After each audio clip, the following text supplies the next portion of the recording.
Hi everyone, I'm Rachel Birchmore and I'm here to give you a quick introduction to the podcast for any new listeners. So welcome to Coaches on the Couch. It's a podcast hosted by me, Rachel Birchmore, and Louise Rogers. And we explore different aspects of leadership across the built environment sector. Louise and I are both leadership coaches. We work with individuals, groups and teams, and together we design and deliver leadership development programs for architects, engineers, and other built environment consultancies. More about that, if you're interested, at stepuplondon.com or just get in touch. So on to today's conversation, which is about belonging. Let's jump into that now. Hi, everyone. Welcome back to Coaches on the Couch. I'm Louise Rogers. And I'm Rachel Birchmore. And today we're joined by Binki Taylor, who has served as a GLA Commissioner for Diversity in the Public Realm community, and she's also a community activator and a founding partner of the Brixton Project, a community placemaking organisation. Binki advocates for putting the skills, knowledge, culture and heritage of local people at the heart of planning and building for new communities. Hi, Binki, how are you? I'm good. Lovely to be here. Thanks for having me. Well, before we start on what I'm sure is going to be a really interesting conversation, tell us something brief and interesting about your couch.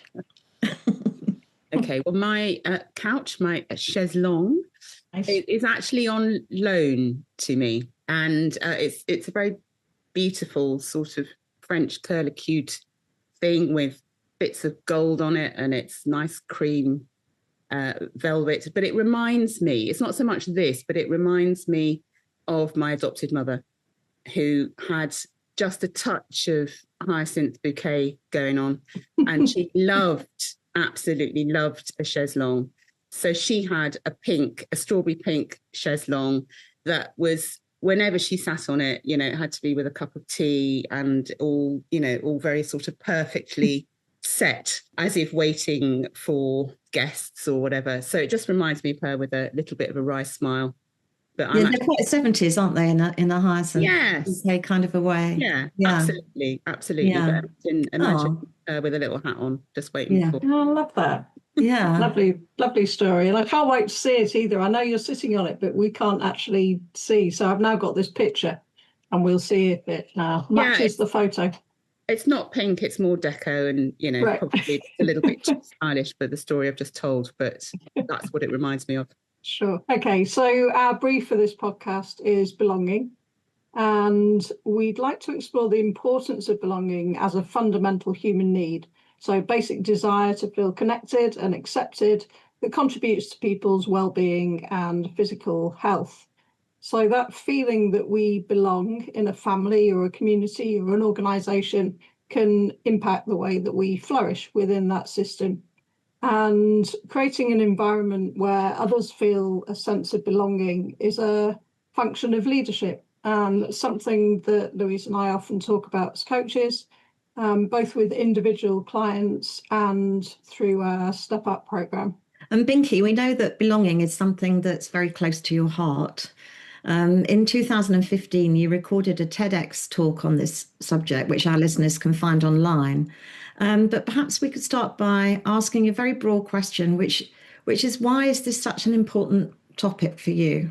Okay, well, it's quite a big topic for me, and it's a lifelong kind of inquiry, because I was born in Surrey to my Ghanaian parents, but they didn't actually raise me. I was raised by an English family. So, not wanting to give too much away about my age, but 60s Surrey, there were not many people of colour present, and there were certainly not many Black children present. So I was, a single Black child in an all-white family in an all-white area. So it was very necessary for me to get to grips with how I belonged on several different levels really very quickly. So, this has just been a kind of lifelong investigation, but I see it. So it shaped me. It has shaped who I am. It shaped what I do and my approaches in all facets of my life, really. But it's become also something that I feel very blessed to have as a perspective on what it means for people and what it can do. Yeah, the essentialness of it, really. The essentialness of it. I like the lifelong inquiry thing. Yeah. I mean, were you, as a young child growing up in that Surrey town, were you consciously trying to belong? And what did that turn up like? How did that look? Yeah, I mean, my adopted family were great. They were quite unusual, so it was quite easy to belong to them, and they gave me, lots to work with there. In terms of being different and special, and that difference being special. So it was easy to belong in that circumstance. There was a narrative around it within my family home, although there were an awful lot of mysteries that just in my later life I'm beginning to sort of unbundle. So I went out into the world with quite a lot of confidence around that narrative, often to have that wholeheartedly rejected and batted down, and with, the normal racist insults and whatever. But I was quite combative, and I was confident, and I think that's where it stemmed from. I said, I have to belong. There wasn't a question for me, because it was about survival. So I have to find ways to belong, and that was really around becoming the instigator of everything, learning how to lead really very young. So if you put yourself at the center of a circle in some way or another, and you lead people, or you help people, or you inform, or you create a party or a group, or a reason to hang out together, then you're kind of setting your own terms for belonging. I feel very lucky in that, and I feel very lucky in that childhood. Although, as I say, as I've got older, it's my adult years where belonging became more of a question for me, because I sort of had such a strong narrative as a child. It was relatively simple. How did that start to show up? So when did that feeling and intuitive feeling, I guess, turn into something that was a question and something more conscious that you actually started to think more about? When I started living in more diverse communities, and then it was absolutely a question of, well, where the hell did I come from? And my sensibilities lie, are grown up, are very much English. And I'm not English. Well, I am English, but I'm not English. It's not my heritage. So moving to, as I did when I was 19, I moved to South London. I went to the London College of Communication, and I lived in Brixton. I had to come to terms with this other side of me, this other part of me that had been sort of kept in a very small box. And so the need to belong happened all over again. But as an adult, when you have developed all of your sensitivities, your restraint, all of those things that sort of quash the spirit as you grow up, and you've got all of that working with you as well, then it was challenging. It was very, very challenging. But again, it was really important for me to sort of go through then this sort of reacquaintance with a much bigger sense of myself that included this, this dual, my heritage, but also this dual experience of my childhood. So, that was challenging, interesting, but there was still something inside of me. This is to uncover this story, this new story of me, is also a survival mechanism. So I have to kind of get to grips with it. So, and I also wanted to very much get to grips with it before I had children. Yeah, that figures. Yeah. And how did you get in? I mean, what led from, because I can imagine turning up in Brixton at the age of 19 from what was basically a white middle class environment, quite a full on, It was. Yeah, kind of not fitting quite anywhere really at that stage. How did that translate into a professional purpose? Oh, over time, that wasn't immediately it. I mean, but that sense that you've absolutely got it. That, okay, I am an anomaly In both worlds. in all worlds. I am an anomaly. I can't say it. That was a very, in some senses, it was quite liberating. Or I chose to make it liberating. I can't say it was actually liberating. It's terrifying. But when faced with that, you make some instinctive choices, which again, okay, so I have to make this work. There are things to understand, and introducing myself to all sorts of people became a process of discovery, them discovering me and the complexity of me, and me discovering myself in bits of them, or bits of myself in them. And that just continues.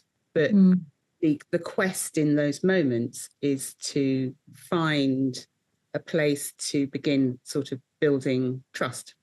Yeah, just growing relationships from that sort of center of trust.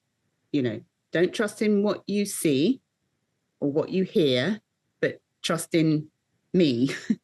And just sort of looking for that deeper layers of a person. And I also had to do that, and also because the separation from my real parents had been actually quite difficult and upsetting and quite violent. So I also had a sense of fear as to where they were or where any of my relatives might be. And they had actually lived in West Norwood, which is very close to Brixton. So it was tinged with fear, through which, I had to, once again, just sort of find my story in a way to make it all kind of okay. And it strikes me that you're making something that is immensely difficult sound quite straightforward. And anything but straightforward. No, absolutely. That's it could so easily have gone the other way, couldn't it? It could so easily have not been a positive story, having had so I mean, what makes one person able to step forward and instinctively make those choices, as you describe it, and I will belong, and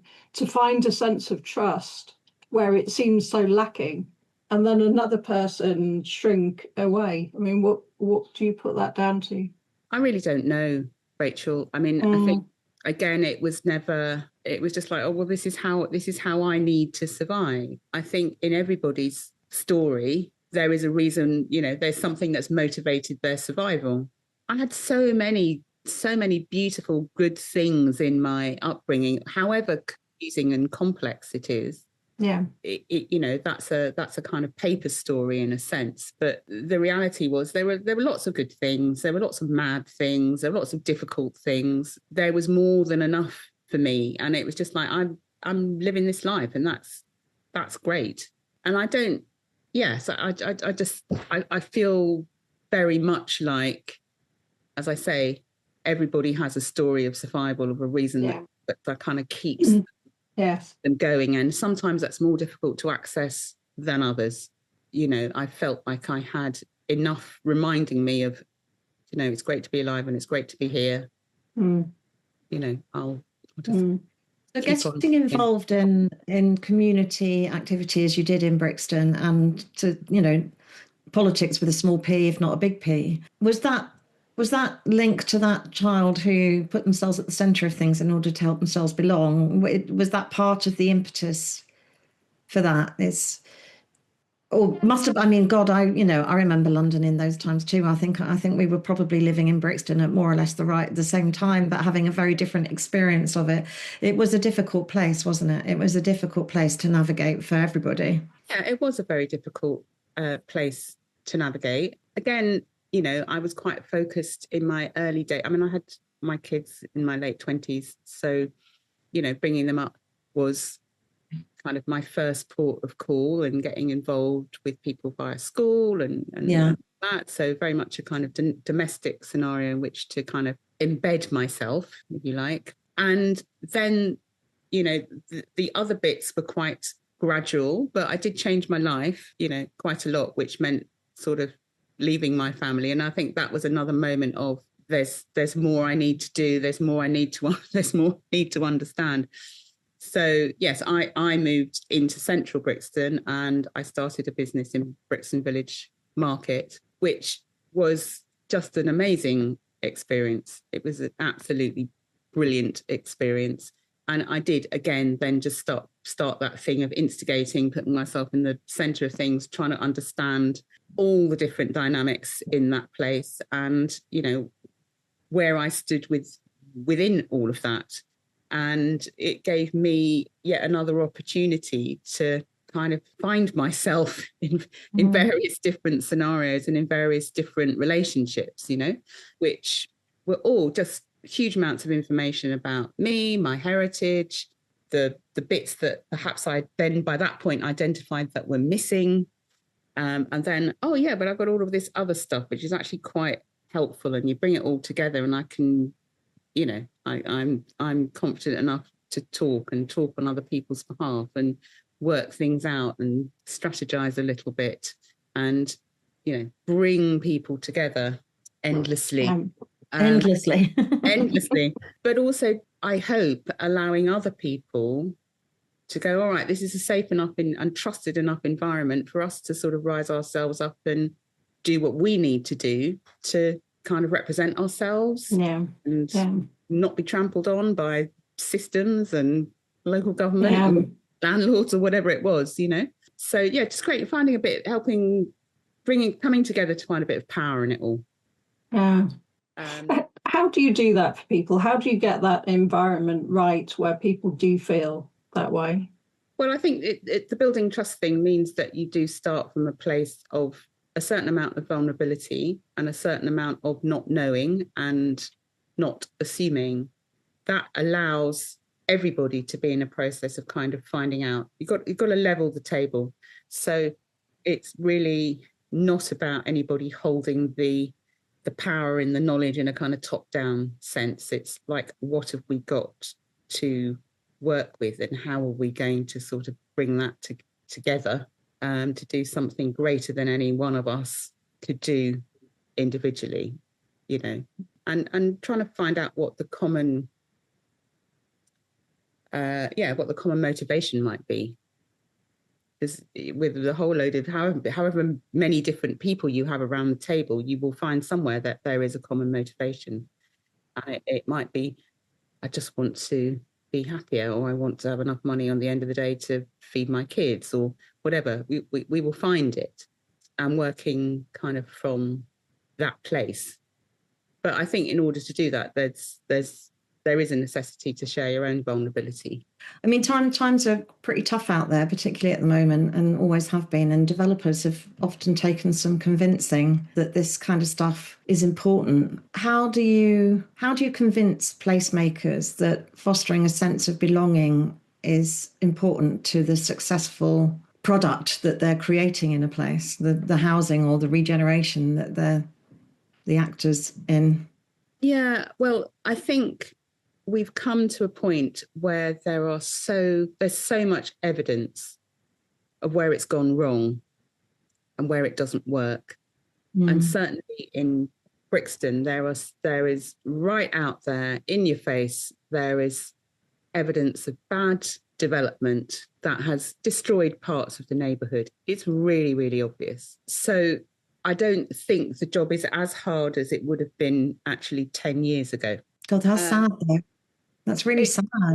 It is really about sad. New developments then, more recent developments. Yeah. Yeah. Yeah. I've got one in mind in particular, but it's really sad. And I think so much has changed since 2020 that there has been some level of evolutionary shift in consciousness, which means that, you know, for most right-thinking people, it's a really hard thing to do, just to be thinking about the bottom line all of the time. What's taking its time to catch up is the system, which is still looking for that bottom line delivery. So I see people caught in a bit of a bind where, you know, they're either like, well, this is my job and I've got to do it this way, but, you know, I'm all right. I'm quite a nice person. I don't want to do the thing. In which case there is an opening to talk to them about, well, how do we actually change the system? How can your project be the thing that begins to show difference? And I think it is really kind of inviting people to understand from their own perspective and from their own experience what being excluded looks like and what it feels like more than anything.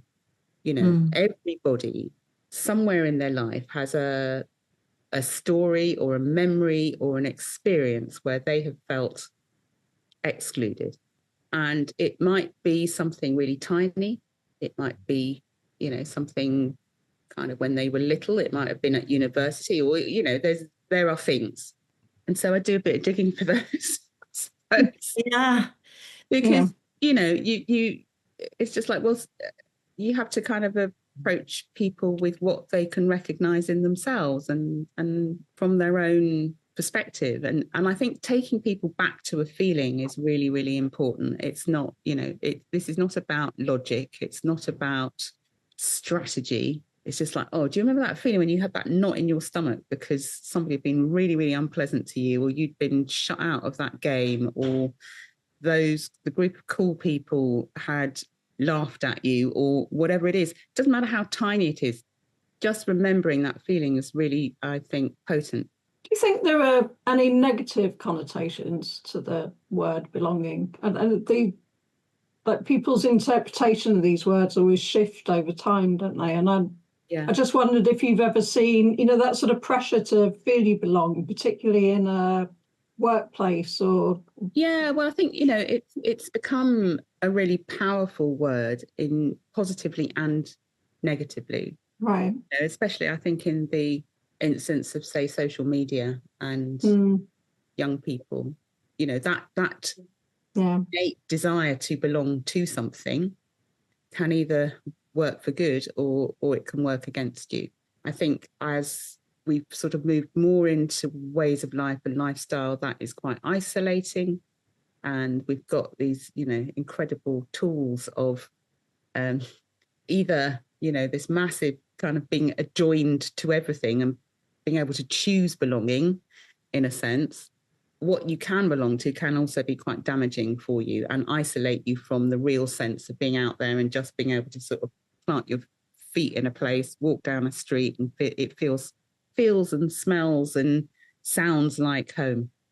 So, what can happen through a phone or a device it can be really difficult for people, because on one hand it's compelling and it might be filling a gap, which isn't about what can happen in a real place, real time. I think it just does reinforce the necessity for us to really understand the act of belonging. I mean, I was just thinking about, how systems can create these strong circles of belonging.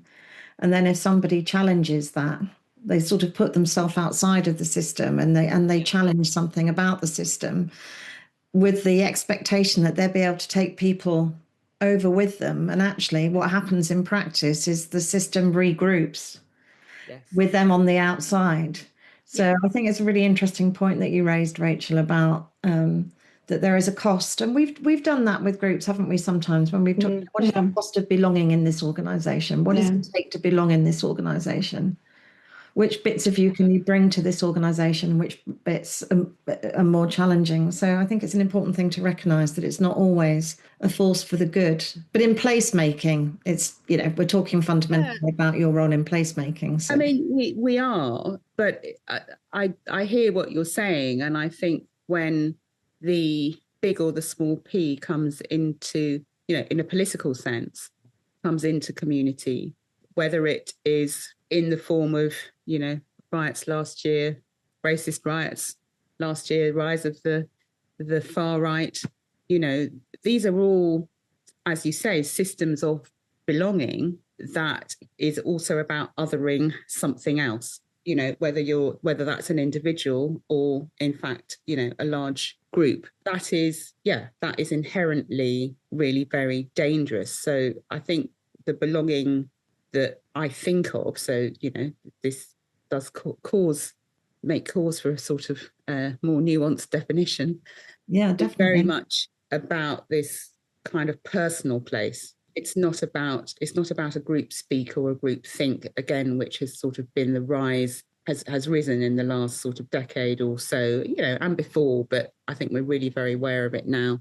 Things are led by an opinion, which is symbolizing or signifying a group or a way of group thinking. Yeah, I mean, I'm very much interested in this personal sense of being in a place and finding comfort, familiarity, and a right to be there. I'm wondering how we translate that into, obviously, Louise and I work with leaders primarily in workplaces around the built environment. And I'm interested in what you've just described about that shift from groupthink, which I think is probably, if you go back to the 80s and 90s, what you describe as the culture in a lot of workplaces back then. And it's taken some time, I think, to shift away from that feeling. So I'm wondering how you would translate that personal place and the creation of that feeling of personal place across into a workplace. Yeah, that's a very big question, Rachel.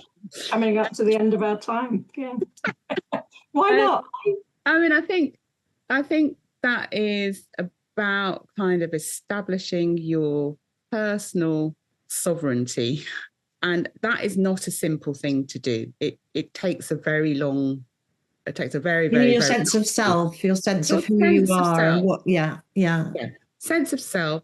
Yeah. I am, whatever story I'm carrying, it's my story. It's okay to have it. It's made me and shaped me. And, I can say this and feeling that I'm saying it about myself, then your attraction to, oh my God, I've got to behave in this way, or I've got to dress this way, I've got to say these things, I've got to whatever, is less so. Your need to sort of bend yourself further out of shape is less so. And yet, to a certain extent, we're all going to have a little bit of in and out with that, as you settle and you get to know yourself in a new environment. I think, there is time for that to all kind of settle. But yes, absolutely, coming back to and doing the work to establish your sense of self is, again, it's another essential component, I think, of a reasonably contented life. Reasonably. Very sage. And I couldn't agree more, actually. It's really interesting when you think about that. And then, with that strong sense of self, you can make better choices about how you're going to belong and where you're going to belong. Yes, absolutely. Yeah.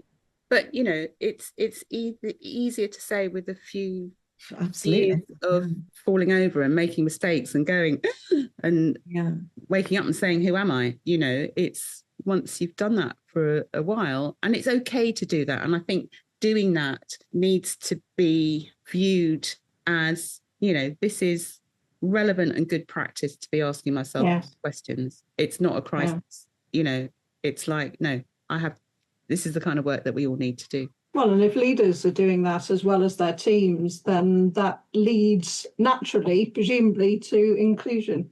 Yes, it should do. And I think if leaders are able to give their teams the support and space to do that, even better, because you are going to have a much better, stronger team that understands not only their role within the business and organisation, but also what they are able to put into and infuse within their projects, in a real sense of inclusion, which is beyond policy.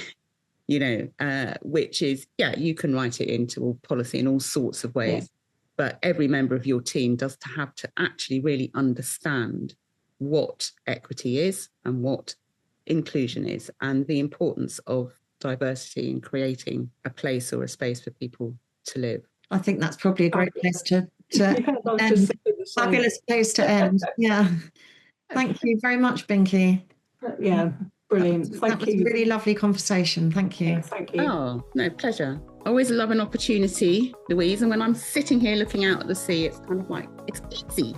I know. It's good, isn't it? Yeah, very good.